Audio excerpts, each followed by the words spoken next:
¿Te ha pasado que te despiertas cansada? Te irritas por todo, ya no disfrutas nada. Estos son signos de burnout, que quiere decir estar quemada. Un agotamiento que va más allá del cansancio y nos desconecta de nosotras mismas. Hoy, en La Tía con María Aguirre, hablaremos de por qué sucede, cómo reconocerlo y qué podemos hacer para recuperar nuestro bienestar y nuestro sentido de vida. Para hablar de esto, nos acompaña Alicia Flores, quien tiene un máster en psicología. Bienvenida, mi querida Licha. Hola Mari, qué gusto me da saludarte. Aquí encantada de volver a estar con ustedes. Pues yo quisiera que empecemos por definir un poco cuál sería la diferencia entre un estrés normal que todos vivimos con él día a día a un estrés que nos lleve a lo que es el burnout. Bueno, mira, yo creo que tendríamos que primero empezar por hablar un poco de lo que es el trabajo, ¿no? El trabajo o labor, como muchas personas lo quieren llamar, pues hay dos tipos. Uno en donde tienes una retribución económica y otra en donde muchas veces puedes hacer una labor o trabajar sin tener esa retribución. Lo importante realmente es que el trabajo es algo que te hace crecer como persona, te realiza, te mejora. Entonces, pues en todos, cualquier tipo de trabajo es verdaderamente valioso, independientemente si eres médico o si eres ayudante de cocina o si eres ama de casa, cualquier trabajo es de una gran valía. Sin embargo, existen trabajos o labores que son de mayor responsabilidad porque tratan directamente con la persona. Y es ahí, cuando se trata con la persona, que tenemos el nacimiento del famoso burnout o agotamiento profesional. Casi todo el mundo lo conoce como en español como agotamiento profesional. A mí no me gusta mucho lo de profesional porque puede estar agotado en un matrimonio o agotado con unos hijos. O sea que para mí es como que con una amplitud mayor. Pero bueno, Por lo que estabas tú diciendo hace rato, Licha, por un lado es el trabajo que desarrollamos, de alguna manera nos hace crecer, nos hace precisamente desarrollarnos como personas. Pero por lo último que te entendí, de alguna manera el burnout no tiene que ver tanto con la actividad física o mental, sino con el trato de personas. exactamente. Con las personas, ya sea contigo mismo, el trabajo tiene dos dimensiones muy importantes. La primera dimensión es que se proyecta hacia los demás. Si tú piensas que el trabajo es únicamente para tú crecer o tú desarrollarte, sí lo es, porque tiene esa dimensión personal, pero también tiene una dimensión que trasciende porque beneficia a la sociedad, a la comunidad. Entonces, ¿por qué nace ese burnout? Pues desgraciadamente, como que es muy difícil que tú te puedas enojar, digo, también pasa, ¿no? Por ejemplo, con las matemáticas, la gente que no entiende mucho en las matemáticas puede en un momento dado tener estrés por no entender matemáticas. Sin embargo, es algo un poco más pasajero, menos dañino. Pero cuando se trata de personas, ahí es cuando se da el verdadero burnout, porque es una relación entre dos seres humanos de gran valía. Entonces, por eso me gusta siempre primero decirles la importancia que tiene el trabajo tanto en la persona como en la sociedad, ¿sí? Y que siempre vamos a tener la oportunidad, fíjate, no nada más de crecer intelectualmente, también vamos a desarrollar capacidades que muchas veces ni nos imaginábamos que teníamos. Unas las aprendemos, otras las desarrollamos y todavía más allá, un trabajo te permite incrementar tus virtudes. ¿Cómo? Aprendiendo de las personas con las que tú te desarrollas o estás trabajando, te relacionas con ellas.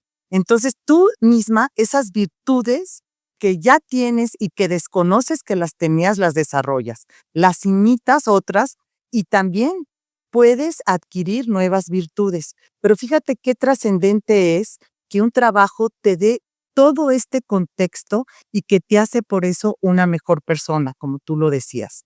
Entonces, ya viendo que es algo que te va a ayudar a nivel personal y a nivel también social o colectivo, podemos empezar a decir que por qué sucede entonces el famoso burnout, ¿no? Ya que tenemos claro la valía que tiene el trabajo en la persona, entonces vamos ahora a retomar otro tema muy relacionado también con el burnout, que es el estrés. El estrés en sí es una respuesta natural fisiológica. Muchas veces nos sentimos amenazados por sentir estrés. Sin embargo, a veces el estrés, existen dos tipos de estrés. El estrés que es en beneficio de la persona, y ahorita lo voy a explicar, se le conoce como el eustrés. ¿Por qué es beneficio? El eustrés, tú tienes en un momento dado una circunstancia, una situación desconocida que te ayuda a prepararte tú para dar una respuesta adecuada. Se te puede subir, por supuesto, la respiración, hacer más acelerada el corazón, puedes inclusive sentirte con un poquito de ansiedad, ¿no? Pero es algo que te motiva a trabajar para poder lograr hacer esa labor que tienes tú. Si no tuviéramos ese estrés, pues seríamos como personas muy pausadas, ¿no? Si necesitas esa energía o esa estamina que te la da precisamente la parte hormonal que te ayuda a dar una respuesta. Y el otro es el estrés que se llama distrés y es negativo y perjudicial. ¿Por qué? Porque nos hace un desequilibrio entre nuestra parte física y mental, nos satura, como que ya nuestro sistema ya no es capaz de responder ante esa circunstancia que se nos está presentando. Entonces, ya conociendo que tenemos estas dos posibilidades, tanto un estrés positivo como un estrés negativo, aquí lo que tenemos que ver es que también es muy importante saber si es episódico. ¿A qué me refiero que es episódico? Que solo dura un poco tiempo y no es recurrente, no es todo el tiempo, todo el tiempo, todo el tiempo. Y el otro, que es crónico, que ese sí es muy repetitivo y es muy prolongado. ¿Cómo funciona el estrés, Mari? Nosotros primero tenemos una fase como de alarma, que es natural. Liberamos adrenalina o otras hormonas inclusive. Entonces, al acelerarnos todo nuestro sistema respiratorio, cardíaco y hasta nos sube un poquito la presión, nosotros después pasamos a una segunda fase. Por eso decimos que es natural, que es cuando el cuerpo te estabiliza. Todas estas funciones que tú tenías de que te pones nerviosa, que tienes taquicardia, que te sientes nervioso, que estás ansioso, se van los síntomas reduciendo hasta llegar a una normalidad. ¿Cómo le llega a cada persona? Aquí sí es muy importante que todos sepamos que nadie somos iguales. Somos individuos muy distintos, únicos e irrepetibles, y por lo tanto no existe un tiempo determinado para lograr esa estabilización. Cada persona la va a lograr según muchos factores que los vamos a ir viendo ahorita en cuanto vayamos platicando, ¿no? Licha, me gustaría hacer como un pequeño resumen de todo lo que nos has dicho. Claro. Básicamente lo que nos has dicho es que el estrés puede ser positivo o negativo. Dentro de lo positivo es algo que nos ayuda a reaccionar ante las diferentes circunstancias y que de alguna manera puede ser hasta motivador para salir adelante. Y que ese estrés lo podemos llegar a tener en algunos momentos. Eso es positivo. Lo que ya no es positivo y cae en lo negativo es cuando el estrés es crónico, todo el tiempo, y nos trae en un nivel en donde ya no podemos hasta coordinar bien pensamientos con actuaciones, nos nubla un poco nuestra manera de ver las cosas. Y eso nos puede llegar a desequilibrar emocionalmente y tomar decisiones o acciones que no son las que esperamos. Exactamente, Y Mari. entonces, ahorita nos vas a decir algunas de las cosas o síntomas, entendí, de lo estrés. Ahorita lo que les estaba hablando es las fases del estrés, que primero es la alarma, que es natural, luego se estabiliza, pero cuando nosotros ya llegamos a un punto en donde nuestros recursos no son ilimitados, ¿no? Y es cuando exactamente lo como tú lo explicabas. Entonces llega un momento en que se prolonga tanto y es tan crónico y tan difícil de sobrellevar, que entonces ya pasamos a la tercera fase donde ya hay un daño físico y mental, ¿sí? Emocional, por supuesto. La persona se vuelve muy irritable. Entonces, eso es con respecto al estrés. Y de aquí, ahora sí, ya podríamos hablar de lo que es el agotamiento profesional o burnout. Y hay algo que yo he escuchado que no sé si es realmente cierto y te lo pregunto. ¿Es cierto que las personas comprometidas son las personas que pueden caer más en este tipo de actitud de burnout? Eh, es que el ¿Agotamiento profesional? mira, yo lo vería diferente, Mari. Una persona comprometida, responsable, pero equilibrada, no necesariamente llega a un burnout, ¿no? Pero si es una persona que es una obsesión, el compromiso, por supuesto, que te puede llevar a un burnout, pero es diferente. No quiere decir que porque tú seas comprometida vas a llegar al burnout, sino que más bien es que tienes una obsesión y entonces es lo que te lleva al burnout, ¿sí? Es de, ¿Cómo se empieza a manifestar en las emociones y en la conducta, en nuestro cuerpo? mira, el burnout tiene muchas características, pero aquí me gustaría hacer también una pequeña distinción entre qué factores son aquellos que te llevan a ti a ese grado de desequilibrio, porque en realidad es un desequilibrio. Primero lo podemos ver desde el punto de vista de la labor, primero desde por ejemplo, el tipo de trabajo, la profesión que tú tienes. Hay profesiones que te dan mayor riesgo que otras. Por ejemplo, un rescatista no va a ser igual a un programador, ¿sí? No digo que el programador no tenga estrés y puede llegar también a un burnout, pero su trabajo no es tan directamente relacionado con la persona. Sí es, Sí. pero no lo es. Entonces, todos esos trabajos, como puede ser, por ejemplo, no es lo mismo un doctor que ve el cáncer a un doctor que es probablemente cirujano plástico, ¿me explico? Que claro, también puede ver a un quemado y puede ayudar igual que uno que ve cáncer. Pero lo que yo te quiero decir es que el ambiente y dónde trabajas es súper importante. Entonces, número uno, el tipo de profesión que tú desarrollas. Luego también la institución donde tú trabajas. Ahorita estamos hablando no necesariamente de ama de casa, pero también institución la voy a llamar desde la familia hasta una gran empresa. Porque, fíjate, hay empresas donde hay discriminación, también en la familia puede haber discriminación, donde muchas veces hay mucha ambigüedad del rol. Tú estás trabajando en un lugar donde realmente no sabes qué te piden, ¿no? O cuál es tu rol, o te hacen una sobrecarga de trabajo, o te dan una responsabilidad mucho mayor que la que tú puedes manejar solo, ¿no? Y te dejan solo. Todo ese tipo de situaciones institucionales también tienen que ver con el burnout. Y después pasaríamos a una tercera parte, que sería la persona. A ver, no es lo mismo, por decirte, una persona que trabaja soltera que una persona casada. Ni una persona casada con 5 hijos que con una persona casada con 1 o 2 hijos. Todas esas, el sexo,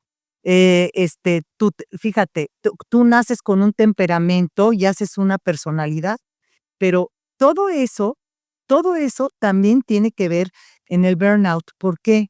Una persona con mayor educación emocional va a poder manejar mejor este agotamiento a una persona que no tiene esa capacidad de manejo de las emociones, ¿no? Entonces, también tiene que ver el temperamento, también tiene que ver su momento histórico, sus circunstancias particulares. Si tuvo una pérdida de familia, si está en una situación económica eh, precaria, si se siente mal, si está enferma, en fin, son tantas los puntos que personales que también intervienen en el burnout, no solamente la institución, sino también la persona, es el ambiente, es la tipo de profesión. Son tantas las circunstancias que nos pueden llegar a quemar, ¿no? Sí. Y es eso. Y No sé si contesté tu pregunta, Mari. no, sí, de alguna manera es muy importante poder entender que la profesión a la que nos llegamos a dedicar, más aparte si es dentro de una institución, sea una familia o sea una empresa con los valores o cultura que puede contrastar contra lo que nosotros hacemos o desarrollamos, más aparte nuestro propio carácter y temperamento nos puede llevar a hacer un mayor burnout. Pero ahora, ¿cómo lo distinguimos y cómo se manifiesta en nuestro cuerpo y en nuestras emociones? Sí, claro que sí. Mira, el burnout, la persona que ya está enferma, este, recurrentemente es problemático, ¿sí? Ya sea en la familia o en cualquier institución, ¿ok? Es problemático. Es una persona que constantemente ve el granito negro del arroz blanco. Constantemente, constantemente. Es una persona insegura. Tú ve a aquellas personas que todo te preguntan una vez y 2 veces y dices: "Ay, qué linda que preguntó", pero es porque no es por querer aprender o por querer crecer, que es válido, ¿no? Sino que es tan exagerado porque tienen una inseguridad y necesitan de la aprobación de los demás. Es dependiente, ¿no? Muchas mujeres cuando están en su matrimonio burnout, precisamente se vuelven más dependientes. Dice: pero, ¿por qué? Se debería de salir de ahí, y está ahí, porque te vuelves más dependiente, por lo mismo que eres una persona insegura, ¿no? Es una persona que no te retroalimenta, ¿sí? No es capaz de que si tú le dices algo, ella te lo puede contestar y se vuelve una comunicación donde se enriquecen las personas. No tiene esa capacidad. Luego, es una persona que desgraciadamente es muy conflictiva, constantemente del conflicto. Y fíjate, Mari, es una persona que no se responsabiliza para nada de sus actuaciones. Si algo pasa es porque fue el otro, es porque Chuchito hizo esto, es porque se cayó el agua en el papel, pero nunca se va a responsabilizar de sus acciones. Una pregunta, Lichalo, por lo que me estás diciendo, de alguna manera el burnout no es un simple cansancio o un simple sobreestrés, sino que realmente afecta psicológicamente y en la Físicamente, percepción y en la percepción que la persona llega a tener, sí, y es así sí, entonces que se tiene que tratar más allá de un simple descanso, se tiene que tratar algo, con un psicólogo. sí, o con un psiquiatra muchas veces. ¿no? Porque puedes llegar a yo te lo decía al principio, el estrés es tal y tu despersonalización, porque es lo que le pasa al burnout, ya no tiene su pierde su persona, ¿no? De él, porque la persona nunca pierdes, pero bueno, porque tienes una autoestima súper baja, porque no tienes la capacidad ni de concentrarte, estás todo el tiempo con muchísimas, ansiedad, con puras actitudes negativas, y lo que es peor, también te afecta. Y yo creo que el burnout podría ser el mejor ejemplo cuando nosotros podemos ver que de una parte emocional se puede llegar a enfermar el cuerpo, la mente y el cuerpo físicamente. Hay personas que cuando están muy ansiosas o muy preocupadas o burnout, vamos a decirlo así, por repetir la palabra, sucede que es precisamente porque te duele la cabeza, ¿no? Dices, bueno, pero ¿qué tiene que ver el dolor de cabeza con el burnout? Sí, sí, sí. Son enfermedades psicosomáticas. Se empiezan siendo psicológicas y luego se vuelven somáticas, ya sea en que te dan dolores de cabeza, que tienes gastritis, que te duele el estómago, que te sientes muy acelerado, te puede subir la presión. Pues te digo, es los ejemplos mejores para un tipo de enfermedad psicosomática, que quién sabe quién, muchas veces cuál empieza primero, porque también mucha gente llega hasta burnout por una enfermedad. Entonces, la enfermedad es la que te causa en un momento dado la parte psicológica, ¿no? La enfermedad psicológica, pero aquí lo puedes ver, o empiezas por un lado o por el otro, pero son enfermedades que existen y la gente sí sufre de cefalia y sí sufre de de un ahora sí que se quema el esófago, ¿no? Y no necesariamente es un reflujo, sino que es la consecuencia de un burnout. Fíjate cómo ahorita me está cayendo el 20, como decimos comúnmente, que el burnout realmente es algo que se tiene que atender más allá, con un doctor, psicólogo o psiquiatra, para, por lo que me estás diciendo, volver a integrar la personalidad, volver a recuperarse la persona como tal y recuperar esta percepción de sí misma y del mundo. Así es, Mari, así es, no hay otra manera. Por supuesto, a ver, todo hay grados, ¿no? Y te voy a decir una cosa, Mari.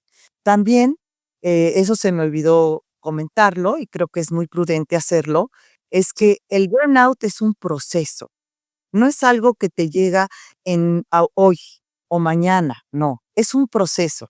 Y empieza con cosas pequeñas y se va agrandando y se va agrandando y se va agrandando, hacerle mucho daño a tu persona y a las personas que viven junto a ti también. ¿Y cuáles serían los pequeños detalles o cuáles serían las señales que debemos reconocer en uno mismo o en las personas que tenemos alrededor? Eh, lo que te decía, ¿no? Una persona, es normal tener una pequeña ansiedad, pero no prolongada. Las discusiones, por ejemplo, prolongadas, digo, todos discutimos, ¿no? Discutimos con el marido, discutimos con los hijos. Eso es normal. El problema es cuando se vuelve crónico, porque entonces pasamos a la fase 3, en donde se enferma nuestra mente y nuestro cuerpo. Ya no es una discusión eh, episódica, sino es una discusión crónica. Ahí, por ejemplo, las discusiones, ¿no? Otra podría ser, me empieza a doler la cabeza cada vez que me enfrento con un tema determinado con mi jefe o con mi colega o con mi marido. Pues, atención, ¿no? Atención. Pero como te digo, no se da ni de un día a otro, sino que es un proceso. ¿Qué tan largo es? Depende de la persona, porque también, como te explicaba, cada persona tenemos nuestras herramientas. Hay personas que tienen mayores herramientas, mayor capacidad para poder enfrentar precisamente este, esa circunstancia de ansiedad o de estrés. Y no sé, Licha, si pudieras darnos algunos tips de cómo superar esta parte de burnout en las primeras etapas. Mira, es bien chistoso, pero yo leí leí hace mucho tiempo, y muchos lo hemos escuchado, de que la respiración, ¿no? Es muy importante. A ver, estás nervioso, estás, con un poco con acelerar, porque les dije los síntomas, ¿no? Que te sientes un poco acelerado. A ver, tómate tu tiempo, respira. Ahora sí que, como dicen, cuenta hasta 10, ¿no? Y date tu tiempo, ¿no? Reflexiona. Las personas reflexivas no saben todo lo que ganan. Muchas veces las que somos más impulsivas, como es, por ejemplo, mi carácter, pues para ser reflexiva me cuesta más trabajo. Entonces, Sí. sé más reflexivo, sé más reflexivo. Piensa las cosas 2 veces antes de decirlas. De observa, observa, conócete a ti mismo, ¿no? Conócete, deja que tu cuerpo y tu mente te hablen, porque y reconoce tus errores para poder crecer, para poder ser mejor persona. Porque así como les explicaba, muy al principio, que la labor o el trabajo te hace crecer y te hace mejor persona, también el burnout te hace decrecer y te hace, pues, una persona que no quiere ser. Nadie quiere ser ni conflictivo, yo creo. Nadie quiere ser, una persona irresponsable, nadie quiere ser una persona, irritable, nadie quiere ser eso. Entonces, Ni lo darse cuenta queremos ser, ni queremos estar alrededor de esas personas. pasa. O Esa entonces, qué importante es hacernos consciente de esto y darnos cuenta, y a ver si estoy en lo correcto, tratando de hacer un pequeño resumen, que es, hay que darnos cuenta si nuestra profesión nos está pidiendo de más y nos está aumentando un estrés. Si donde estamos ejerciendo esa profesión, esa labor, sea nuestra casa, sea la institución, nos está aumentando ese estrés. Si nuestro propio carácter, como tú mencionabas hace rato que tú eras impulsiva, yo también soy impulsiva, tener que hacer esta parte reflexiva para no aumentar el estrés y no caer en el burnout, porque hasta donde entiendo, el burnout lo que hace es que te cambia toda tu percepción de ti misma, del mundo que te rodea, haciendo que todo sea malo, que todo hay, lo ves gris, y hasta ti mismo quitas tu valoración como persona mm, y, eso te hace simplemente pues, eh, no construir, sino deconstruir. can Y son diferentes etapas, según lo que tú me estás diciendo, es todo un proceso y hay que detectarlo antes de caer en la peor etapa, en la tercera etapa, que nos puede llegar ya a dar toda una situación de problemas mentales, anímicas, que debemos de recurrir a un profesional de la salud mental. ¿Es así, Licha? y te quedas exactamente, es un desequilibrio total, como que tu sistema se satura, ya no puede más. Por eso les hablaba yo que los recursos que cualquier persona tiene no son ilimitados. ¿A qué me refiero que no son ilimitados? A que cualquier persona tenemos un punto en donde un poquito más para allá, ya no, ya nuestro sistema se saturó. Entonces, cada vez que estemos, por ejemplo, en haciendo una labor, la que sea, y sintamos que ya llegó el momento, ahí sí la vacación, como tú decías, Mari, sirve, ¿no? Porque le damos una pequeña pausa, o la reflexión, o me levanto y me tomo un café. Dar un poquito para cortar ese proceso, ¿no? Y estar muy, muy atentos a que no sea algo repetitivo, prolongado y que nos vaya a hacer daño a mediano y largo plazo, que es cuando ya, por supuesto, lo más conveniente ya es verlo con un profesional. Perdona, Licha, pero es tan importante esto como mujeres porque tenemos tantas facetas que atender en el trabajo, en la familia, con los hijos, con el esposo, con las personas que nos rodean. Organizamos tantas cosas que muchas veces no tomamos cuidado de nosotras mismas Así y es. tenemos que poner límites, pedir Ah, apoyo cuando lo necesites. Somos muy poco conscientes de pedir esta ayuda. Date permiso de descansar con intención, como tú decías, párate y tómate un café y haz nada, ¿no? O sea, sí, sí, sí. ponte en el momento de que no tienes que pensar nada para que te puedas recargar. Acuérdate que no solamente eres lo que haces, sino también lo que sientes, lo que piensas. Así es. Y por eso es tan importante cuidarte y poner límites. ¿Con esto cerraríamos, Dicha? Así ¿Quieres es. agregar algo más?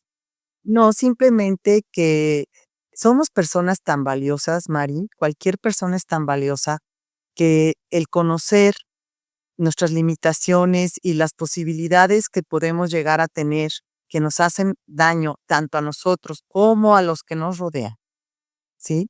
Que, y que está en muchas veces en nosotros mismos el poder evitarlos, pues que no nos dé miedo, porque también hay gente que no quiere recurrir a un psicólogo porque piensa que está loco o porque piensa que ya está, que no, ya todo el mundo lo va a tachar porque fue a ver al psicólogo, ¿no? Y yo creo que al contrario, esas personas que son aguerridas, que son capaces de mostrar sus debilidades y enfrentarlas, pues son personas que a la larga van a tener un crecimiento y van a ser mejor personas cada día. Ese es mi consejo. Así es, Licha. Y ahorita que dijiste este rechazo hacia el psicólogo, es un poco como las personas que van al gimnasio. Hacen que crezca un músculo, ¿verdad? Físicamente, de los músculos del cuerpo. Bueno, pues el que va al psicólogo hace que crezca ese músculo emocional del corazón y de la mente. Así que lo debemos que ver así, como una manera más integral de lo que somos. De lo que son. Y fíjate, me gustaría, a mí siempre me gusta meter esta parte, para mí es muy importante la parte espiritual. Muchas veces también tú puedes pedir, ¿no? Y ayuda espiritual y de Dios para que te dé las fuerzas, porque a veces sí hay cosas que son muy duras, muy difíciles de enfrentar, y con la ayuda de Dios se facilita. Completamente de acuerdo, mi querida Licha. Completamente de acuerdo. Este, no sabes cómo te agradezco. Me hiciste consciente de un tema que lo usamos mucho esta palabra, pero yo no había visto o dimensionado hasta dónde puede llegar. Y creo que a la audiencia que nos escucha le vas a ayudar también, no solamente para ayudarse a ella, sino también para estar pendiente de a nuestro alrededor. Bien. Te agradezco mucho que hayas estado aquí en La Tía, donde juntas crecemos.